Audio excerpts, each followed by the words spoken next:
folks, welcome to the channel. This is Rockin' the Country. I'm Don. I've got a fun one today. I've got Corb Lund. It's a reprise. It's a follow-up song, a sequel, if you will, to Corb's I Want to Be in the Cavalry. This one is I Want to Be in the Cavalry reprise. There you go. I'm wearing my Canada hat for obvious reasons. Also wanted to give a shout out to Terry Wood, who sent me this Canada coffee mug, water bottle, whatever you want to put in there.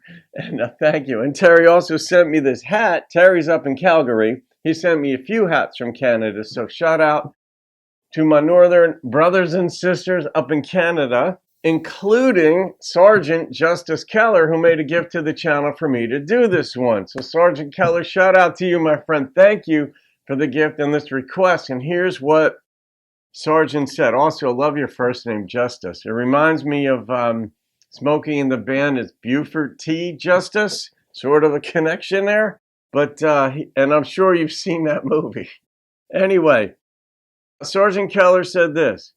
As I said in the YouTube comments of the original song, we play I Want to Be in the Cavalry on every spur ride in our organization to get the troops fired up.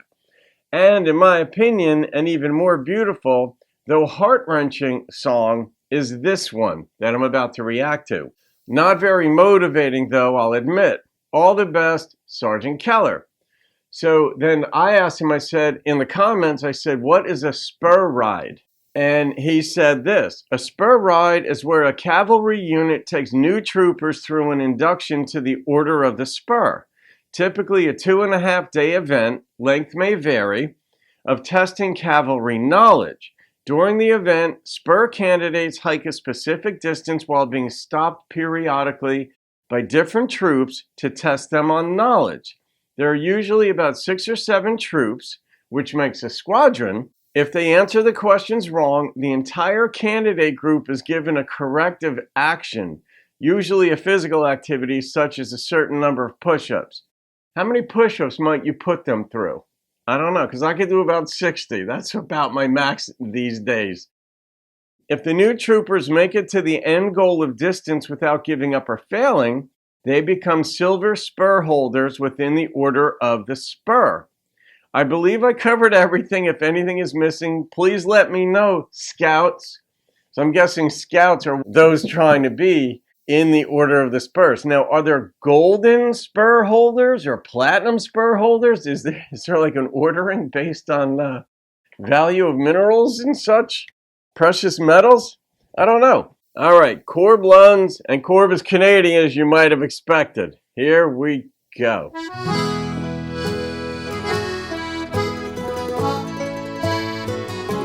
This sounds so Irish, Scottish.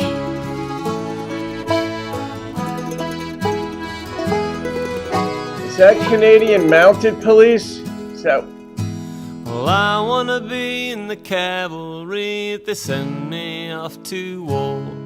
Well, I want a good steed under me like my forefathers before.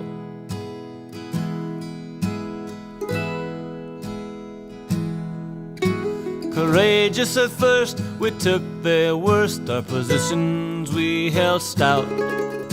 We clung to belief and we hung on the speech from our trusted leaders' mouths. Overwhelming odds and a hopeless cause, and our cities overrun. There were them that said we was badly led, and God, were we outgunned. Well, I lost count of the worthy mounts that from under me were cut. My favorite mare with her head in the air took the cannon in her gut. Damn. In the first 2 weeks on that bloody creek, my brother lost his arm. It's only 60 days till all we prayed was to get us home unharmed. Yeah. But oh, for the day that we signed our names in the well that we were wished. The men's congrats and the pats on the backs and the ladies that we kissed. The band that played and the grand parade and the patriotic shouts. They faded fast, didn't even last till the uniforms wore out. That's powerful. And there were none to replace nor to help us face the winter's cold and bleak, the chill to the bone, the pneumonia prone, and froze our bootless feet. Then the typhoid hit with its fevered fits, TB and dysentery. Yeah. That proved in the end to have killed more men than the vilest enemy. We were finally forced to feed on horse and carcass we could scrounge. That's rough. When the wagon stopped and we'd burnt their crops to tarred and barren ground. With morale in doubt and our pride run out, no honor did I see. All I seen were 1,000 dreams piled dead in front of me. Yeah. Well, I wanna be in the cavalry if they send me off to war.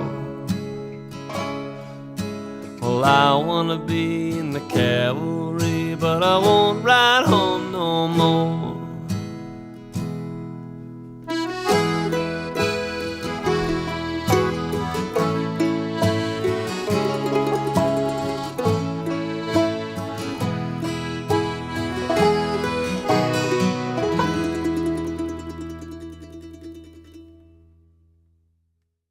You know, the premise of this too, of being like outgunned, doesn't matter if you're outgunned, it doesn't matter tank to tank. If you're outgunned, odds are stacked against you. It doesn't mean you're going to lose, because not everybody dies physically in war. I think everybody dies partially in war, even if they come home, because just emotionally and mentally, you're just look at like, what does mankind do to ourselves? But I wonder, this is sort of a song where it feels like a death sentence based on the premise that you're outgunned and you're on horseback, and the enemy, whomever in the song, you know, is being depicted. We don't know by name which war this was set in. Maybe it's any war, but, you know, dysentery and all that, before we were able to combat those microorganisms, those germs, before we even knew what they were, you die of that. You would die of infection. And then penicillin came around, and that solved a lot of problems, created other ones. We live longer now because penicillin doubled the average worldwide age in industrialized nations that we lived. It used to be about 30 prior to penicillin and other antibiotics. Once that was discovered, the age kind of went up to about 55 or 60 pretty quickly within like a decade.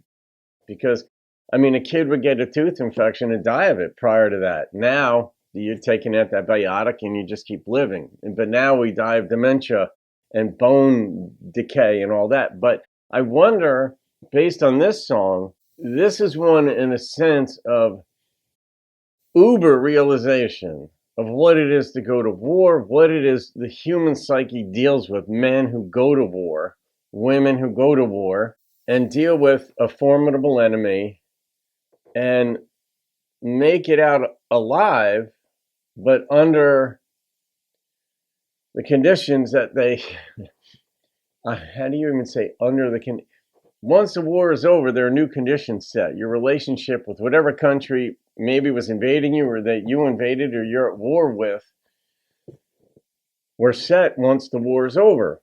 But so it's a song of respect for the people who willingly go to defend their country, and properly so.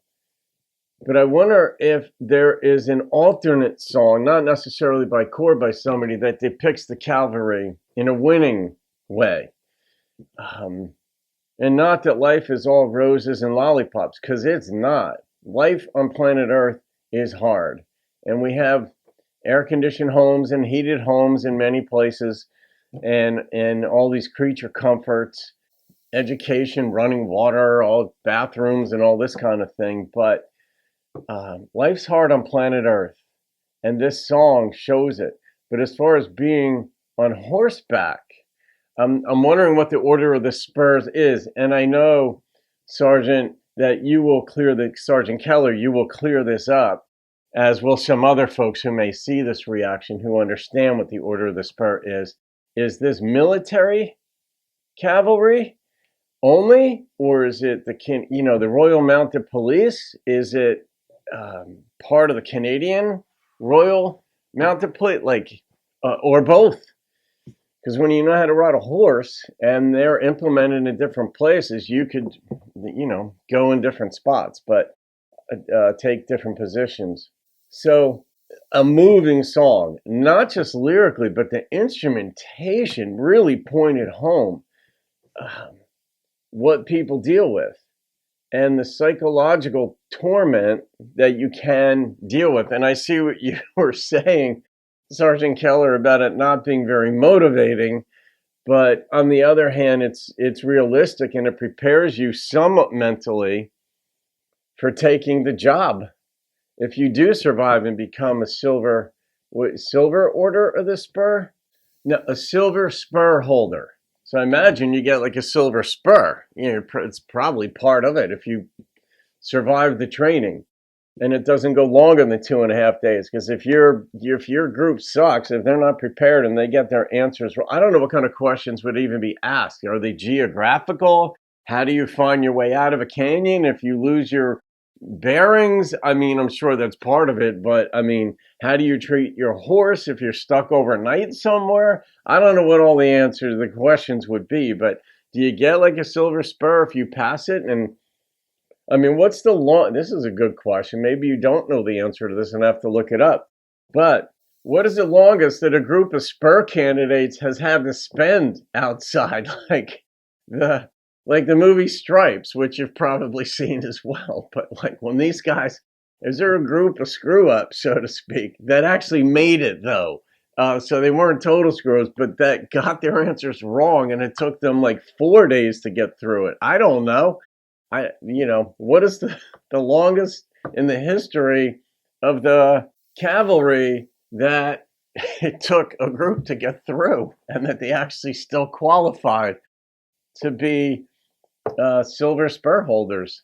But all right, I'm going to rate this song because this was moving, and it wasn't specifically about a war or a particular death. It was depicting a circumstance, let's put it that way, more than a circumstance, but it was depicting a life, something that happens on planet Earth, put it that way, without it being about a specific person's death or honoring a specific person, because I usually don't rate those. Goodness. All right. The number that popped into my head immediately was a 9.7.